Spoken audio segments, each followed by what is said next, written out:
예, 공부한다고 수고하시는 학생 여러분 반갑습니다. 저는 이 강의를 담당하는 사봉석이라고 합니다. 개강한 게 되게 엊그제 같은데 벌써 3월 말이에요. 거의가 아니라 이제 봄이죠. 그 학교를 이제 오래 다녔던 사람들, 그러니까 고학번들은 알겠지만 우리 학교는 캠퍼스가 되게 예쁜 편이거든요. 아, 그것도 있어. 그 인터넷에 보면은 그 전국 대학교 캠퍼스 크기 비교해 놓은 거 있는데 다른 국립대들은 다 있는데 우리 학교만 없어. 아무래도 이름에서 이제 국립대라는 느낌이 안 나서 그랬을 수도 있겠죠. 그래가지고 우리 학교는 아시겠지만 경남대랑 이름 바꿔 먹으려고 되게 오래 싸웠는데 다 실패했어요. 그래가지고 이번에 경남과기대랑 우리 학교가 합쳐졌죠. 3월부터. 그래가지고 이제 국립이라는 걸 진짜 티를 내고 싶어가지고 이름이 경상국립대가 됐어. 경상국립대학교가 우리 학교의 풀네임이 됐습니다. 사실 국립대라는 게 티가 안 나는 학교들 이름이 몇 개 있어요. 창원대 국립이거든요. 창원대도 근데 뭐 따로 국립 창원대 뭐 이런 식으로는 안 하고, 대전에 가면 한밭대 있어. 그 한밭대도 국립이거든요.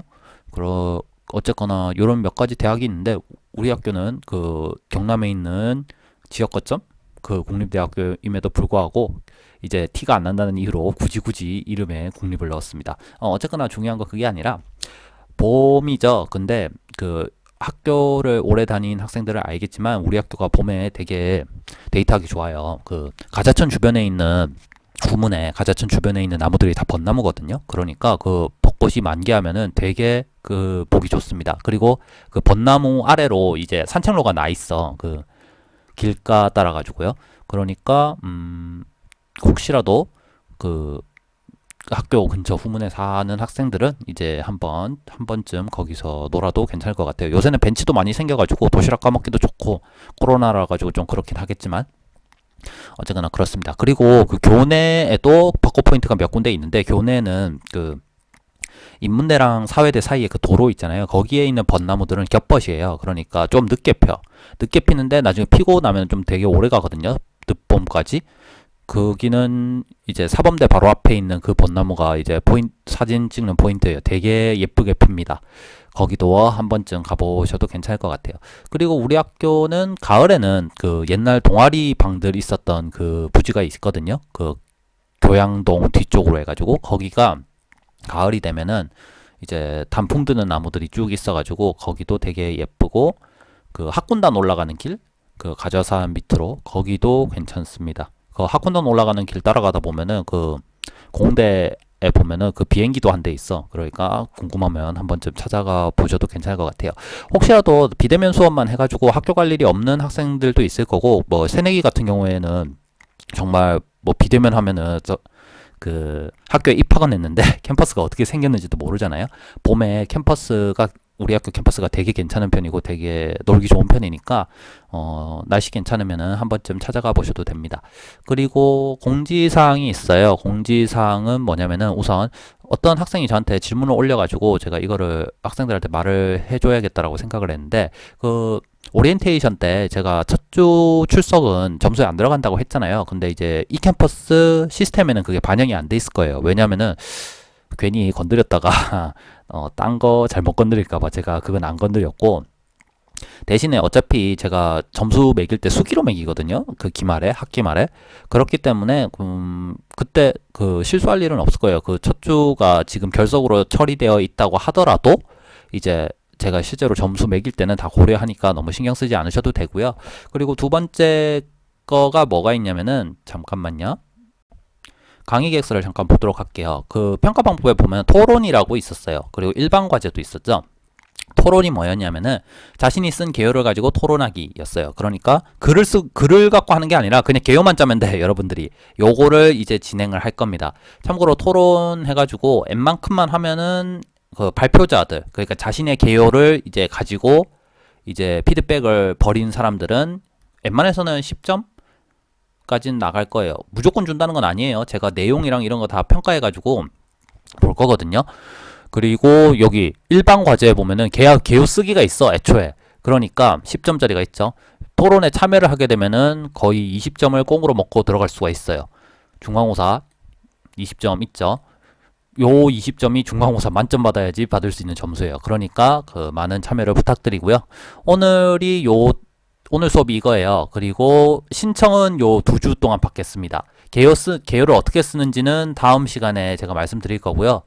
신청을 받아서 그 토론 진행은 요때 할 거예요. 그러면 토론 게시판이 열리고 거기에 제가 그 신청을 한 학생들의 개요를 다 올려놓을 거예요. 그러면은 신청자들은 자기 글에 달려있는 그 피드백 내용을 가지고 자기 글에 달려있는 다른 학생들의 피드백에 답변을 해주고 뭐 이런 식으로 진행을 하면 되겠습니다. 정확한 거는 다음 시간에 제가 상세하게 말씀을 해드릴게요. 어쨌거나 이번 시간부터 이제 그 접수를 받으니까 저한테 그 토론에 참여하고 싶다라고 그런 학생들은 쪽지나 메일로 저한테 연락을 해주시기 바랍니다. 그 보내실 때는 그냥 토론에 참여하고 싶다라고 보내시고 그 자기가 그 듣고 있는 비판적 사고 반 있어요. 뭐 3반이든지 뭐 1반이든지 7반이든지 이런 반이 있을 거거든요. 그 반이랑 자기 이름, 학번, 학과 이렇게 총 4개를 써서 보내주시면 되고요. 학번은 풀 학번 말하는 거예요. 그냥 21학번 뭐 17학번 요런 게 아니라 그 풀 2021 이래 가는 거 있죠. 그거를 말하는 겁니다. 한 명도 신청을 안 했던 경우가 없어가지고 그거는 빼고 한 명만 만약 했다. 그러면 그 한 명만 하고 그 한 명한테만 점수가 나갈 거예요. 대신에 많은 경우에는 너무 많으면은 그 뭐라 해야지 좀 평가하고 이러는 게 되게 시간이 오래 걸려가지고 최대 10명? 10명에서 뭐 꼭 하고 싶다면 한 11명까지는 받아줄 겁니다. 선착순으로 할 거예요. 그러니까 최대 10명이니까 하고 싶으신 분들은 빨리빨리 신청해 주시면 되겠습니다. 자, 오늘 할 거는 논증A의 2예요. 분석인데 본격적인 수업에 앞서서 저번 시간에 했던 거 잠깐 살펴보고 가도록 할게요. 저번 시간에 논증에 대해서 했습니다. 논증이라는 게 뭐냐면은 우리 머릿속에는 이제 개념이라는 애가 있어요. 개념이라는 애가 있는데 개념과 개념이 모이면 명제라는 애가 됩니다. 얘가 글로 써지면 문장이 되겠죠? 개념은 글로 써지면 단어가 될 거고 명제와 명제들이 만나가지고 어떤 추론을 이루게 됩니다. 요 추론이 글로 써지게 되면은 논증이 되는 거죠. 그러니까 논증은 단순히 명제들이 모인 건 아니에요. 논증 자체는 이제 조건이 있었죠. 뭐냐 하면은 주장하는 애가 있어야 하고 지지하는 애가 있어야 돼요. 그러니까 논증에 여러 가지 명제들, 여러 개의 명제들이 속해 있어요. 그 실제로 글을 쓰게 되면은 왜냐면은 뭐 그 명제가 그 논증이 떨렁 그것만 있는 것도 아니고 앞뒤 문단과의 어떤 연결이나 이런 거를 생각도 해야 하고 약간 뭐 글적으로 그러니까 수사법적으로 쓰이는 문장들도 속해 있는데 어쨌거나 몇 줄이 됐든 간에 그 어떤 글이 논증이라고 불리기 위해서는 주장하는 명제와 지지하는 명제 2개는 반드시 있어야 합니다. 그래서 주장하는 명제를 결론이라고 부르고 지지하는 명제를 전제라고 불러요. 그래갖고 전제에서 결론으로 이렇게 그림을 그리게 됩니다. 즉 결론을 밑에 쓰고 전제를 쓰고 지지한다라는 걸 화살표로 요렇게 표시해요. 오늘 할 거는 요겁니다. 여러 개의 예문을 가지고 요 그림 그리는 걸 연습을 해볼 건데 여러분들이 실제로 글을 읽거나 혹은 뭐 과제를 하면서 저 그림을 그릴 일은 별로 없을 거예요. 왜냐하면은 되게 번거로운 작업이고 어쨌거나 되게 번거로운 작업이고 글이 길면 길수록 저 작업을 굉장히 많이 해야 돼요. 그러니까 실제로 저 뭐라 해야지? 그림 그리는 거를 실제로 하는 경우는 별로 없을 겁니다. 그러면은 왜 하느냐? 비판적 사고라는 과목은 우리가 가지고 있는 어떤 능력 중에 비판적 사고라는 능력을 키워주는 어떤 과목이에요. 그러니까 그 비판적 사고라는 능력을 키우기 위한 어떤 트레이닝이라고 생각을 하면 됩니다. 물론 여러분들이 하면서 실제로 더 많은 글들을 연습을 해봐야지 실력이 더 늘겠지만 뭐 오늘 하는 예문 정도를 하면은 이제 어떤 글을 만났어도 그 글을 이제 대충 분석을 해낼 수 있을 거라고 생각을 해요. 그래가지고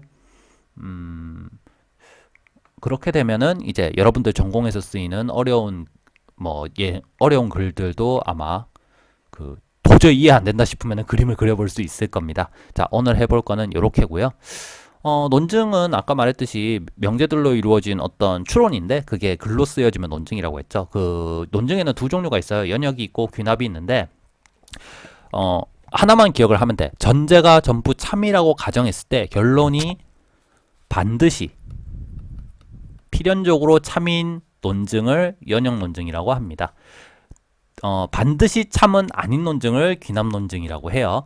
그 귀납 논증 예시로 저번 시간에 들었던 게 이거였죠. 모든 인간의 80%는 죽는다. 소크라테스는 인간이다. 소크라테스는 죽는다라는 논증이 있을 때 80% 전제에 속해 있는 그 80%라는 말 때문에 그 결론은 전제들이 전부 다 참이라고, 실제로 인간의 80%만 죽는다고 하더라도 소크라테스가 죽는다는 그 결론이 반드시 나오지 않게 되는 거죠. 그럴 때 귀납 논증이라고 부릅니다. 연역 논증은 그래서 타당성이라는 걸 따져요. 타당성은 뭐냐면은 그 연역, 논리적 형식이 올바르냐라는 거를 따지게 됩니다. 귀납 논증은 개연성이라는 걸 따집니다.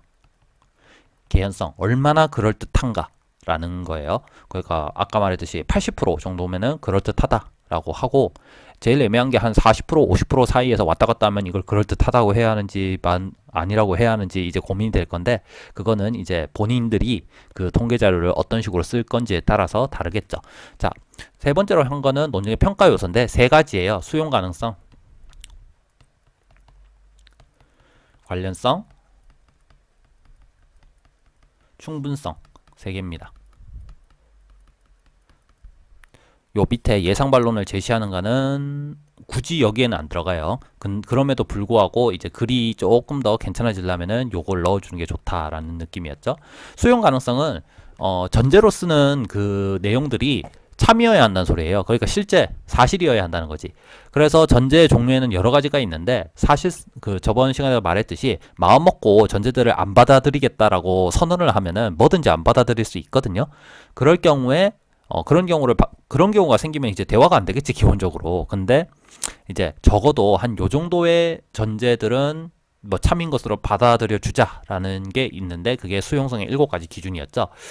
요렇게가 있는데, 상식, 어떤 개인의 직접적인 지식이나 관찰, 간접적인 게 아니라 직접적인 거예요. 내가 봤어, 이런 거예요. 그리고 청문회나 다른 조사에서 충분히 방어되거나 옹호될 수 있는 경우, 지금은 아직 방어나 옹호를 안 해봤지만 만약 그런 기회가 주어진다면 충분히 변호할 수 있는 경우를 말하는 거예요. 그리고 다른 논증의 결론, 그 인용하는 거, 그리고 명백한 목격자의 증언. 명백한 목격자의 증언인데 사실 요거는 좀 실제로 한국어상 조금 애매하죠. 명백한 목격자의 증언인지 목격자의 명백한 증언인지 라는 건데, 1번과 관련해서 살펴봤을 때 목격자가 있어. 근데 이 목격자가 확실한 목격자여야 돼. 그러니까 교통사고를 진짜 눈앞에서 본 거야. 요럴 경우에 그 사람의 말, 요런 거를 말하는 거고요. 소수견해랑 주류견해랑 다른 점은 지지하는 사람의 수입니다. 그걸 지지하는 사람의 수가 적다고 해가지고 그거를 무시할 수는 없는 거죠. 그리고 우리가 실제로 실생활에서 제일 쉽게 이제 접하는 전제 종류가 해당 분야 전문가의 명시적 의견이에요. 요거 다른 좋은 논증의 결론일 경우도 실제로는 보통 요기에 많이 속하죠. 다른 유명한 학자들의 논문이니까. 여기서 중요한 거는 세 가지라 했습니다. 요렇게 나눠서 해당 분야가 맞는지, 그 사람이 전문가가 맞는지, 명시적 의견이 맞는지예요. 그러니까 뉴스에서 이제 무슨 토목시설 가지고 이제 인터뷰를 하는데 토목공학과 교수라고 해서 나왔습니다. 근데 그 사람이 토목공학과라고만 돼 있으면은 이제 실제로 그 해당 분야 문제가 되고 있는 그 토목시설물의 전공인지는 알 수가 없어요. 그리고 교수라고 해서 모두 전문가인가? 라는 것도 생각해 볼 수 있는 거고, 그리고 그 인터뷰를 했으면은 이게 그 사람의 명시적 의견이라고 볼 수도 있는데, 그 교수가 인터뷰를 이제 요청받았을 때 그런 인터뷰인지 모르고 받았을 수도 있죠. 그럴 경우에는 사견이 그냥 근거가 없는 개인적인 의견이 많이 들어갔을 수도 있잖아요. 그러니까 전문가의 의견을 쓸 때는 반드시 명시적 의견, 뭐 술자리나 개인적인 이야기, 개인적인 사담 갖고 한 거는 안 된다는 거죠. 이거가 많이 쓰이는 게 최근에 백신 갖고 많이 하잖아요. 원래 같으면은 명시적 의견이어야 하기 때문에 페이스북이나 트위터 같은 데 쓴 걸도 안 돼야 하는데, 요새는 자기의 어떤 전문 지식을 걸고 많이 쓰는 분들도 있으니까 뭐 그런 글들도 명시적 의견에 들어간다고 할 수도 있겠죠. 백신 갖고 주변에 도는 말이 뭐였냐면은, 제가 들었던 거는 자기가 아는 의사는 이제 백신을 안 맞는다 라고 막 하면서 이제 다른 사람들한테 다른 사람들한테 말을 하는 경우가 있었는데 그거는 명시적 의견이 아니라 이제 사견이죠. 그럴 경우에는 올바른이 아니라 그 설득력 있는 전제로서 수용을 못 하겠죠. 두 번째로는 관련성이 있습니다. 관련성은 전제 참거진 여부와는 상관이 없어요. 그러니까 제가 들었던 예시가 이거였어요. 남자 기숙사에 엘리베이터를 설치해야 한다. 왜냐면 까마귀는 까마니까. 까마귀가 까맣다는 건 참이지만 까마귀가 까만 거랑 엘리베이터를 설치해야 한다는 거랑은 관련성이 없죠. 그렇기 때문에 그 전제는 그 주장을 결론을 이제 뒷받침하는 걸로 적절하지 않은 거죠. 나중에 오류할 때 그런 종류들을 많이 살펴볼 겁니다. 그런 것도 있어요. 이 관련성이 낮다는 게 지금 까마귀 예시처럼 아주 그냥 그 결이 달라가지고 눈에 확 보이는 경우가 있는데 이런 것도 있어. 어느 주장에나 다 쓸 수 있는 근거들이 몇 개 있거든요. 가령 매몰 비용 같은 거. 이미 돈이 많이 들어갔기 때문에 이거를 중단할 수 없다라는 식으로 많이 쓸 수 있어요. 그 어떤 사업을 중단해야 하는가. 가령 원자력 같은 거 있잖아요. 그 어떤 사람이 이제 원자력 발전소 지금 돌아가고 있는 거를 이제 폐기해야 한다는 거에 반대한다고 해봅시다. 그러가 반대 근거가 이거예요. 그 이미 들인 돈이 많기 때문에 지금 요거를 그만두게 되면은 이제 잠깐만. 다시 구성을 하죠. 이미 들인 돈이 많기 때문에 지금 이거를 폐쇄하게 되면 손해를 본다라는 식으로 했다고 쳐봐요. 근데 그 매몰 비용이라는 그 전제는 모든 곳에 다 쓰일 수 있어. 그렇기 때문에 그 어떤 일도 그만둘 수 없게 돼요. 그 전제가 딱 맞다라고, 그러니까 설득력 있다라고 생각하면은 이미 벌어진 일들은 아무것도 그만둘 수가 없게 되겠죠. 그럴 경우에는 이제 관련성은 있다고 치더라도 설득력은 낮아지겠죠. 즉 여러분들이 나중에 글쓰기 할 때 그 주장을 설정을 하고 전제들을 구성을 할 건데, 그러니까 근거들을 이래 만들어낼 건데, 그때 그 근거들은 그 주장에 최대한 밀접한 거여야 돼요. 근데 이제 여러분들이 자신이 다루고 있는 글의 주제에 대해서 잘 모르면은 되게 일반론적인 근거들밖에 될 수 없어. 아까 말했듯이 그 매몰 비용 같은 거. 그래가지고 그럴 경우에는 그 논증의 설득력이 낮아지겠죠. 이런 거를 꼭 그 다음 시간에 이제 개요 짜기 할 때 제가 주제 설정하는 방법을 말씀드릴 거예요. 그러니까 그때 한번 다시 살펴보도록 하죠. 그리고 강력한가, 충분성이 있는데, 충분성은 연역 논증의 경우에는 형식적 오류가 없으면 충분히 강력하다고 봅니다. 왜냐하면 전제가 참이라는 게 드러나기만 하면은 결론은 무조건 참이기 때문에 그런 거예요. 귀납 논증 같은 경우에는 이제 개연성이 높은지를 따져볼 건데, 뭐 80%, 뭐 90%, 혹은 뭐 대다수, 뭐 요런 말이면은 개연성이 높다라고 바로 보이겠지만, 일반적으로 통계는 80%, 90% 잘 안 나오죠. 뭐 45%, 55%, 뭐 요렇게 되면은 이제 높은지 낮은지는 이제 쓰는 사람에 따라서 좀 다를 수 있는 거지. 요런 것들을 좀 고려해서 논증을 짜면 됩니다. 자, 오늘 할 거는, 본격적으로 해볼 거는 논증을 분석하고 도식, 그림을 그릴 수 있다라는 거예요. 그러면은 한번 해보도록 할게요. 논증 분석에 앞서가지고 그 저저번 시간에도 말했지만, 우리가 그 논증을 다른 사람이 주장하는 어떤 글을 읽는 이유는, 이 수업에서 읽는 이유는 우리의 어떤 비판적 사고라는 능력을 이제 향상시키기 위한 거예요. 그렇기 때문에 여러분이 글을 읽을 때 되게 얼토당토 않은 주장을 하는 글들도 읽을 거예요. 그럴 경우에 이 사람의 내용은 기본적으로 주장부터 글러먹었어 라고 생각할 수도 있겠지만, 그럼에도 불구하고 이제 우리의 능력을 향상시키기 위한 어떤 예문으로서 쓰는 거기 때문에. 그리고 실제로 토론해보면은, 토론했을 때도 웬만해가지고는 그렇게 막 뭐라 해야지? 사회적 가치를 반하는 주장은 잘 안 나오긴 하는데, 설사 저 사람의 의견이 마음에 안 든다고 하더라도 이거는 수업에서의 어떤 일환이니까 최대한 어떤 좋은 쪽으로, 그러니까 저 사람이 무슨 말을 하고 싶었는지를 좀 최대한 좋게 봐주는 쪽으로 자비의 원리를 지키면서 논증을 분석하면 됩니다. 그리고 분석 방법은 되게 간단해요. 글이 이렇게 주어질 거잖아요. 그럼 글은 여러 개의 문장으로 돼 있을 거야. 요 마침표 지키고 이런 거 있잖아요. 그러면은 여러 개의 이렇게 문장들이 주어졌을 때 그 글에서 전제랑 결론을 찾습니다. 여러 개가 주어져 있는데 그 모두가 전제와 결론은 아니에요. 아까도 말씀드렸듯이 그 앞뒤 맥락에 맞춰서 써야 하기 때문에 이어주는 문장도 있을 거고 그냥 수사법적으로 쓰는 문장도 있을 거고 그런데 그 중에서 핵심이 되는 문장을 찾아가지고 번호를 붙입니다. 제가 쓰는 예문들은 그냥 다 번호를 붙여놨어요. 왜냐면 짧은 글이기도 하고 그리고 여러분들 좀 헷갈리라고 번호를 붙여놨는데 어쨌거나 전제와 결론을 찾아서 번호를 붙여. 뭐 요게 1번. 그러니까 전제와 결론을 그냥 순서 상관없이 1번 붙이고 요거는 뭐 그냥 이어주는 말 같고 그럼 얘 필요하고 뭐 요렇게 붙여 놓은 다음에 결론을 밑에 쓰고 전제를 뭐 위에 써가지고 요런 화살표를 그리면 됩니다. 하나씩 해보도록 할게요.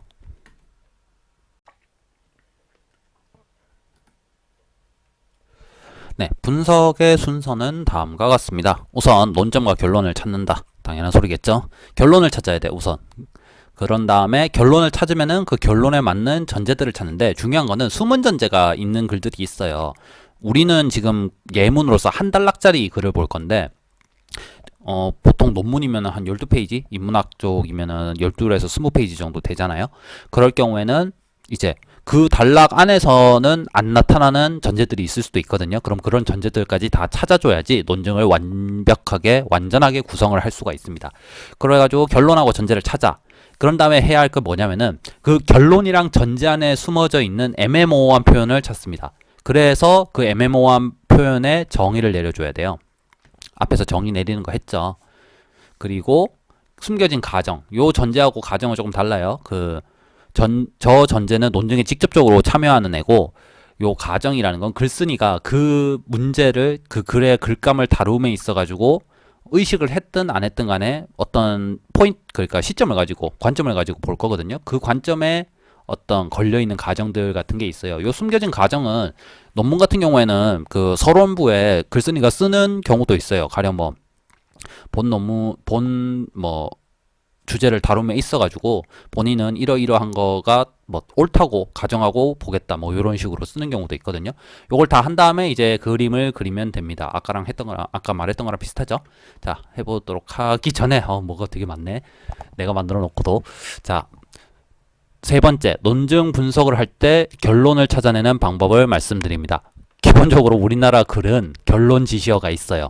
보통 내가 결론이다 라는 거를 보여주는 말들이 있거든요. 따라서, 그러므로, 결국, 사실상 뭐라고 생각할 수 있다 등등이 있는데 요렇게 보통 있어요. 그렇기 때문에 걔를 딱 집어내면 되는데 중요한 거는 저 말이 안 들어있을 수도 있고 저 말이 많을 수도 있어요.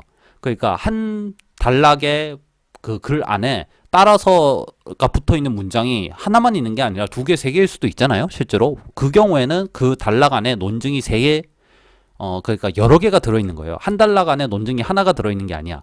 그러니까 어떤 작은 논증이 있고 그 작은 논증을 그 다음 논증의 전제로 쓰고 그 논증을 또 최종 논증의 전제로 쓰고 이런 식으로 되는 거죠.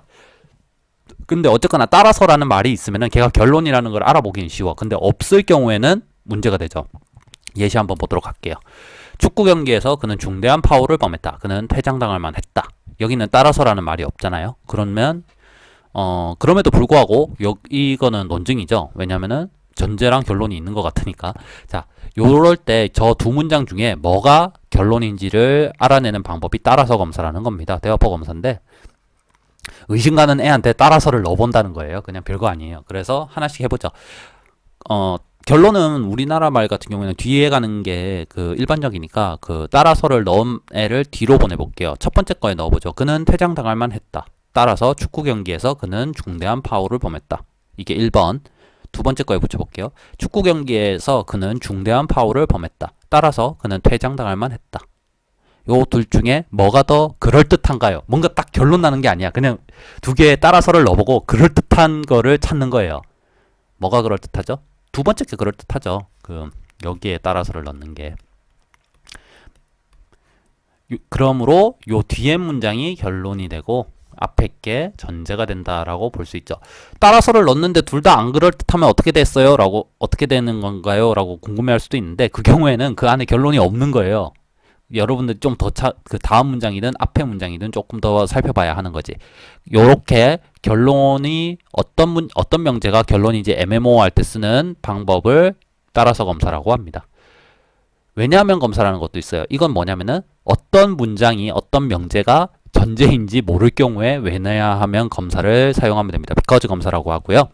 보통 우리나라 말은 결론이랑 마찬가지로 근거로 쓴 애들한테도 근거 지시어라는 게 붙어 있어요. 뭐 이러한 이유로 뭐 첫 번째, 두 번째, 세 번째 그 이유는 왜냐하면 뭐이기 때문이다. 이런 말들이 들어 있으면 보통 그 전제로 쓰고 있다. 근거로 쓰고 있다라고 돼 있는데 이런 말이 안 들어 있을 경우에 혹은 요런 말이 안 들어있을 경우에 어떻게 하면 되냐면은 의심가는 애 앞에 왜냐하면을 넣어보면 됩니다.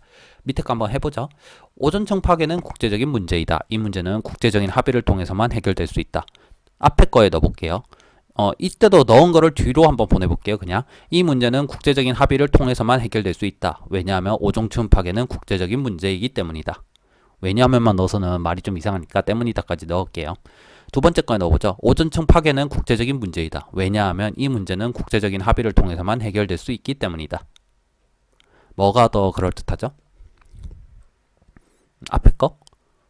이 문제는 국제적인 합의를 통해서만 해결될 수 있다. 왜냐하면 오전층 파괴는 국제적인 문제이기 때문이다. 뒤에 거? 오전층 파괴는 국제적인 문제이다.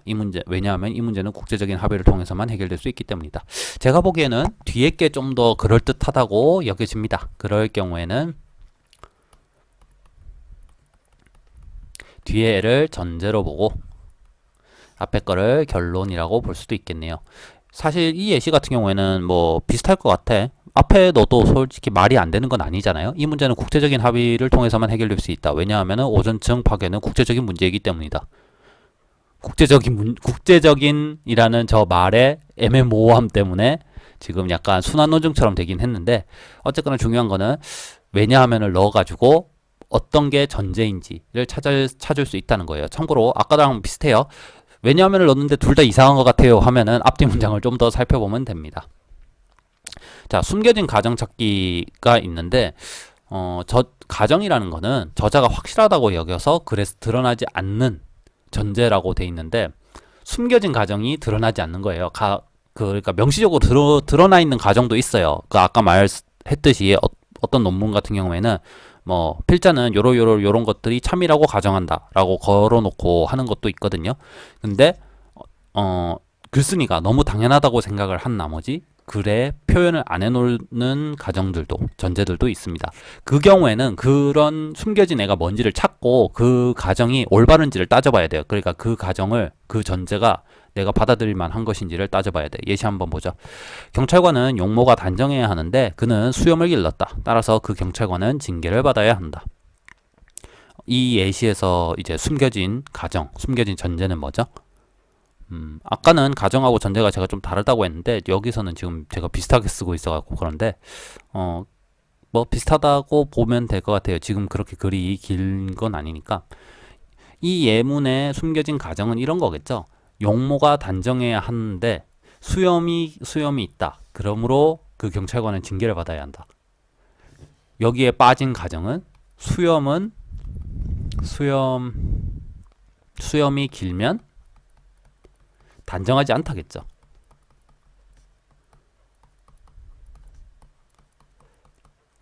뭐 또 하나 있어요. 용모가 단정하지 않으면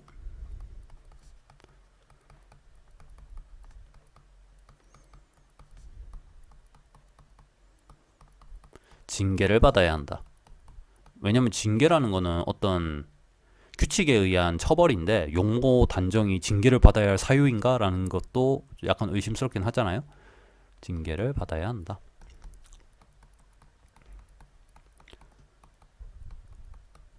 요 두 가지 명제가 이 논증에는 빠져있죠. 그래갖고 숨겨진 가정이라고 볼 수 있습니다. 특히 요거겠죠. 수염이 길다는 건 단정하지 않은 거야. 근데 여러분도 아시겠지만 그 우리나라에서 이제 수염을 이렇게 자르고 이렇게 산 게 얼마 안 되죠. 그게 있어. 조선시대에는 남자들은 다 수염을 길렀어요. 머리카락도 안 자르는데 수염을 자르겠어. 그 수염을 물론 자르긴 했는데 이거 길이를 이렇게 지금처럼 면도기 갖고 미는 게 아니라 수염을 다듬었어요. 그 남자 조선시대 남자들은 그러니까 양반이건 그 뭐 노비까지 들어가나 상민이건 상관없이 수염을 기르는 거는 터치하지 않았대. 그게 유일한 개성 표현이었던 거죠.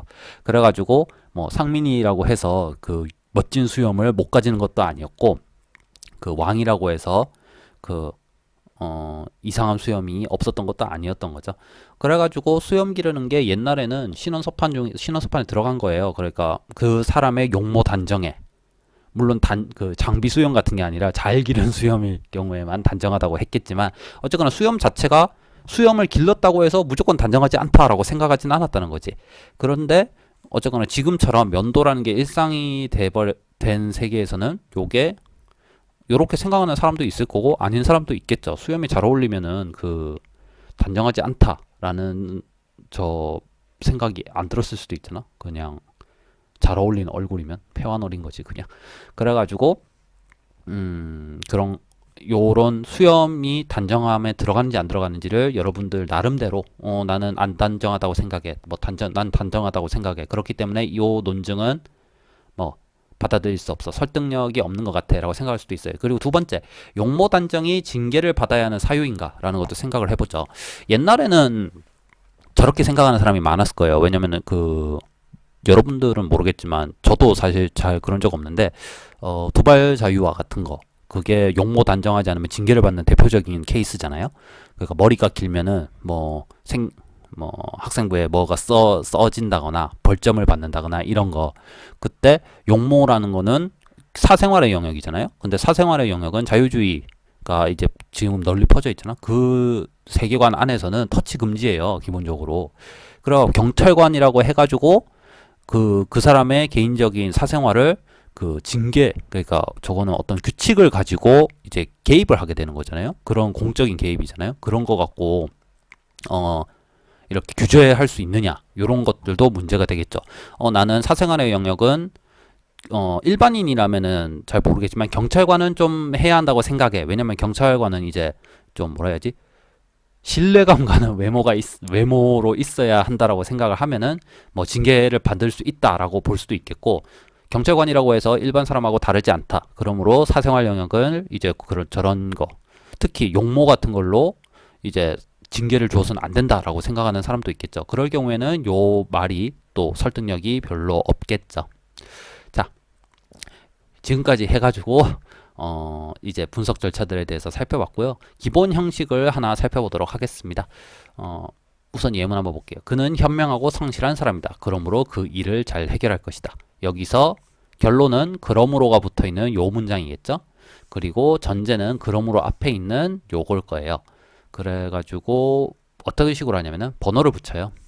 순서대로 붙이면 돼요. 그냥 앞에서부터. 그리고 결론을 밑에 써. 전제는 위에 쓰고 지지한다는 의미로 화살표를 그리면 되겠습니다. 자, 이런 식으로 번호를 쓰고 이런 식으로 그림을 그리는 게 분석, 지금 논증 분석 다이어그램 그림을 그리는 아주 기본적인 방식이에요. 그리고 요 논증 구조가 아주 단순한 기본이 되는 논증 구조입니다. 네, 오늘따라 되게 뭐랄까 말이 되게 버벅거리면서 나오네요. 이게 왠지 모르겠어. 가끔 이럴 때 있긴 한데 메모리를 바꿔 껴줘야 하나 봐요. 자, 한번 연습을 해보도록 하겠습니다. 자, 종교인들이 여러 세계관을 합리적으로 비교하여 자신들의 신앙을 정하는 경우는 아주 드물다는 점은 명백하다. 그러니까 종교인이라는 사람들이 여러 세계관, 그러니까 다양한 종교가 있을 거 아니에요. 그 종교들 각각을 합리적으로 비교해가지고 자신의 신앙을 정하는 경우가 별로 없다는 거죠. 거의 대부분의 종교인들은 기독교도든 힌두교도든 회교도든 상관없이 자신이 살고 있는 그 지역 사람들의 종교를 그냥 채택한다. 그러니까 내가 뭐 교회도 가보고 이슬람 회당도 가보고 요 회교도라는 말 모르는 사람도 있을 것 같은데 이게 이슬람이에요. 이슬람교. 그 뭐지? 고등학교 국어 하면은 쌍화점인가? 그 고려시대 고려가요 할 때 회회라고 하잖아요. 그 아랍 사람을 회회 뭐라 하더라? 어쨌든 회라는 말. 요렇게 쓰는 거. 요거가 요거예요. 그래서 회교도라는 건 이슬람교도고, 힌두교도는 알죠? 그 인도에 있는 애들, 인도에 있는 애들이라 하면 안 되지. 인도 그 대륙에서 믿고 있는 그 종교. 그래서 기독교도든 힌두교도든 회교도든 상관없이 그 보통 종교를 가진 사람들이 자신의 신앙을 정할 때는 그냥 자기 지역 사람들이 많이 믿고 있는 거 한다는 거예요. 그 지역 사람들 종교를 그냥 채택한다. 더구나 초자연적인 것에 관한 믿음을 지지해주는 증거도 거의 없다. 자, 요거 같은 경우에는 무엇이 결론일까요?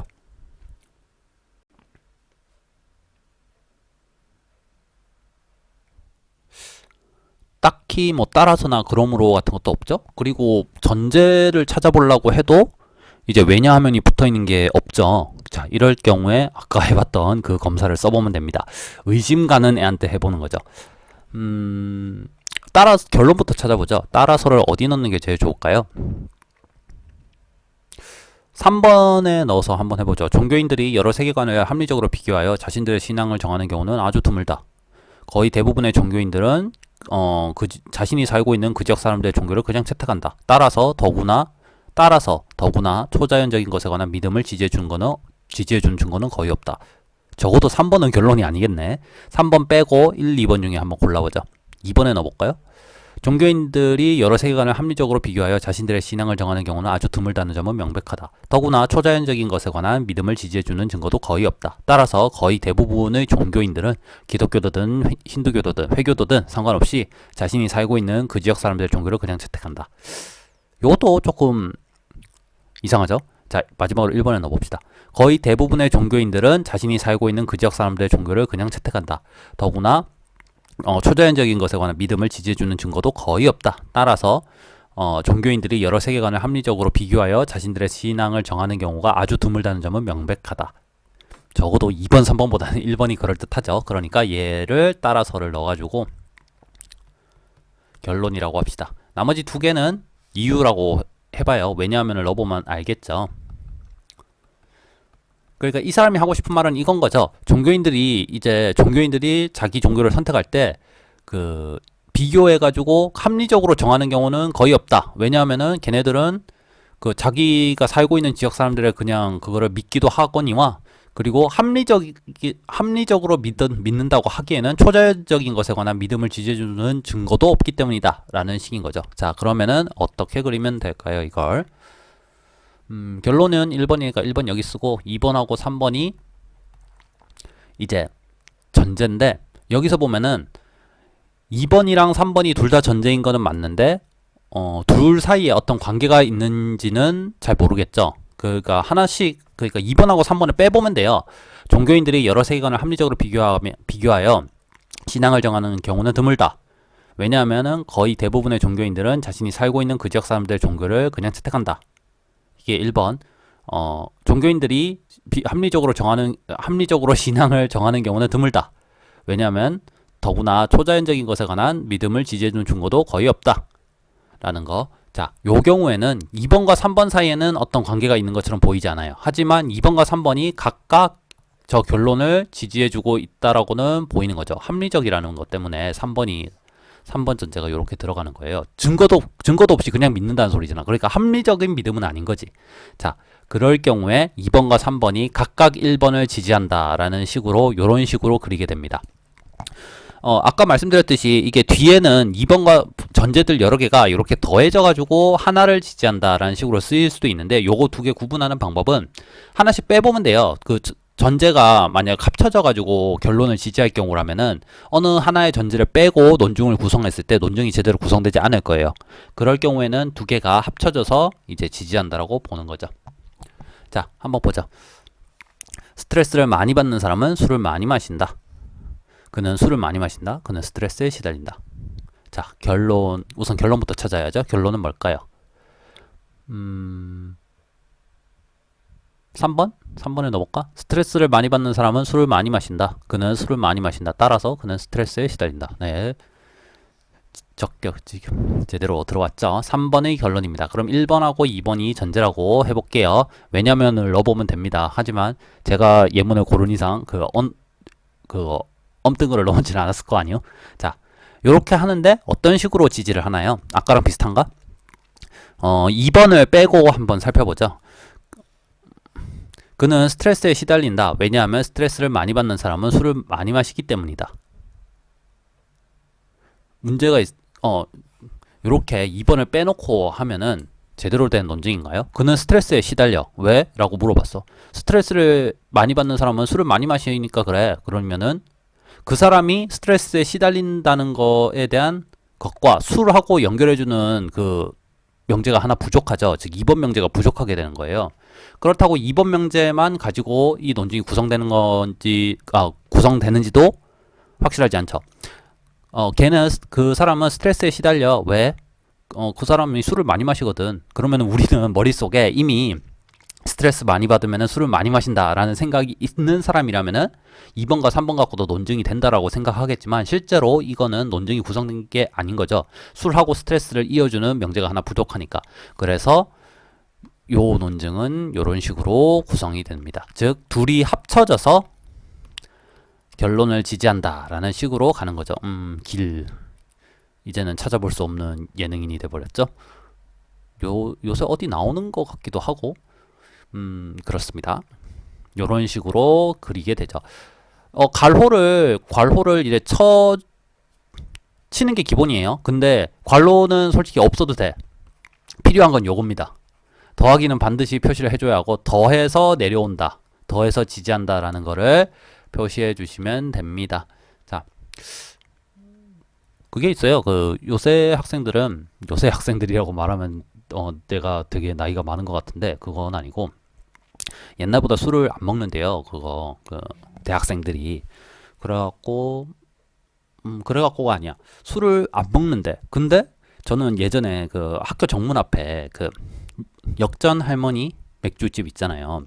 그게 처음 생겼을 때 갔는데 앞에서 웨이팅을 하고 있는 거야. 그 맥주가 뭐라고. 그래가지고 아니 술을 안 먹는다는데 맥주집엔 왜 이래 사람이 많대? 라는 생각을 했었거든요. 정확히 말해가지고 술을 많이 안 먹는 건 아닌 것 같아. 근데 소주를 많이 안 먹는 것 같아. 그냥 기본적으로.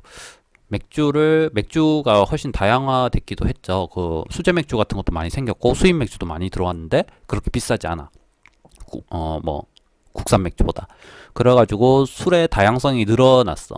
그래서 맥주가 종류가 다양하니까 사람들이 소주보다는 맥주로 많이 가는 것 같아. 소주도 종류가 다양하다면 다양한데 다 똑같은 맛이잖아, 솔직히. 저도 잘 안 먹어요. 그래가지고 제가 학부 다닐 때는 대부분 소주를 먹었어요. 왜냐면은 싸, 맥주보다. 맥주보다 싼 건 아니고 그러니까 가성비가 좋아. 조금 먹고 빨리 취할 수 있으니까.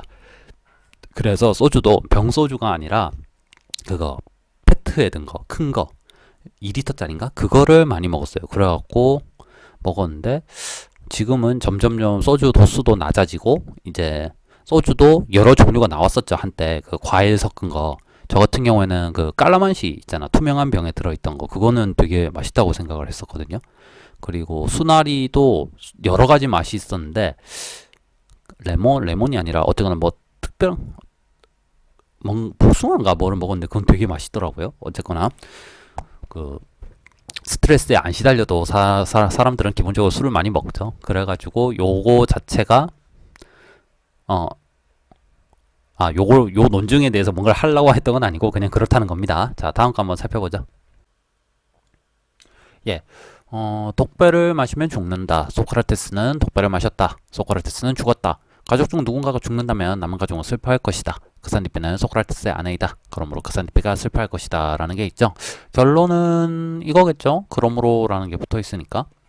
자, 그러면은 이 글 전체의 결론은 크산디페가 슬퍼할 거라는 거가 되겠죠. 근데 크산디페가 왜 슬퍼하겠어요? 슬퍼하는 이유는 이거였죠. 소크라테스가 죽었어. 근데 크산디페는 소크라테스의 아내야. 가족 중에 누군가 죽으면은 이제 남은 가족은 되게 슬퍼할 거야 라는 거가 합쳐져서 6번을 지지하겠죠. 그러면은 나머지 1번하고 2번은 이제 어떤 걸까요? 1번하고 2번은 소크라테스가 왜 죽었는지에 대한 내용이죠. 그러니까 독배를 마셨는데 독배를 마시면 죽는데 소크라테스가 독배를 먹었어. 그래가지고 소크라테스는 죽었다라는 식으로 되겠습니다. 자, 여기서도 보시면은 작은 소논증이 있고 소논증의 결론을 전제로 해가지고 다시 전제로 해가지고 6번의 결론을 이끌어내는 걸로 쓰고 있죠. 철학과 정톡이라서 그럴 수도 있겠지만 소크라테스가 많이 나온다고 제가 예전에 얘기를 했었죠. 이 그림이 소크라테스와 크산디페를 이제 구글에서 치면은 아마 잘 나오는 그림일 건데 이 사람이 소크라테스고 이 사람이 크산디페예요. 이제 소크라테스의 명성이 워낙 높다 보니까 이제 크산디페는 흔히 말하는 이제 악처의 대명사 정도로 이제 이해가 되죠. 지금 이것도 소크라테스가 이 사람인가? 뭐 어쨌거나 다른 사람하고 이야기를 하고 있는데 이제 그 모습이 싫어가지고 이제 머리에 물을 붓는다라는 게 순화된 표현이고 이제 전설에 따르면은 요강을 갖다 부었다라는 이야기가 있죠. 크산디페가 악처로 유명하긴 하지만 그리고 지금 뭐라 해야지? 요 해프닝도 악처로서의 어떤 그 느낌을 보여주려고 한 거긴 하지만 현재의 시각에서 봐서는 그럴만하다 정도가 되겠죠. 왜냐면은 저번에도 말씀드렸듯이 소크라테스가 살던 시절의 그리스는 이제 아테네는 전성기의 아테네는 아니었고 이제 지는 해의 아테네였어요. 그렇기도 하고 소크라테스 그 고대 그리스는 원래 성인 남자만 이제 시민이잖아요. 그래가지고 성인 남자만이 어떤 폴리스 안에서의 권리를 가지고 그걸 행사하면서 살 수가 있는데 소크라테스는 뭐 다른 뭐 잘 나가는 사람들처럼 귀족도 있었죠. 그 당시에 뭐 명성이 높긴 했지. 장사를 열심히 했다든가 뭐 이런 건 아니었기 때문에 어디 가서 아고라에 앉아가지고 다른 사람이랑 떠드는 걸 좋아하고 어디 파티 같은데 열심히 다니고 요러던 사람이라 가지고 아마 저 집안 소크라테스네 집은 조금 삶이 팍팍하지 않았을까요? 그래가지고 크산디페가 일을 다 한 거지. 그래가지고 크산디페가 보기에는 그 사회적으로도 뭔가 좋은 눈초리를 못 받는 일을 하면서 그렇다고 해서 무슨 집안일을 열심히 하는 것도 아니야. 그러니까 돈을 열심히 벌어온다든지 뭐 장사를 열심히 한다든지 이런 것도 아니야. 그러니까 자기 남편이 얼마나 한심스러워 보였겠어요. 그래가지고 아마 요런 해프닝이 만들어졌겠죠. 자, 그래가지고 보시면은 이런 식으로 논증 구성을 하시면 될 겁니다. 6번 크산디페가 슬퍼할 건데 왜냐하면은 소크라테스가 죽었고 크산디페는 소크라테스 아내고 만약 가족 중 누구가 죽는다면 이제 남은 가족은 슬퍼할 거니까. 그리고 소크라테스는 독배를 마셔서 죽었는데 독배를 마셨는데 독배를 먹으면 죽어 라는 식으로 이 논증을 분석하시면 되겠습니다. 네, 그러면은 이제 잠시 쉬었다가 연습 문제 한번 살펴보도록 할게요. 그러면은 조금 이따가 보도록 해요.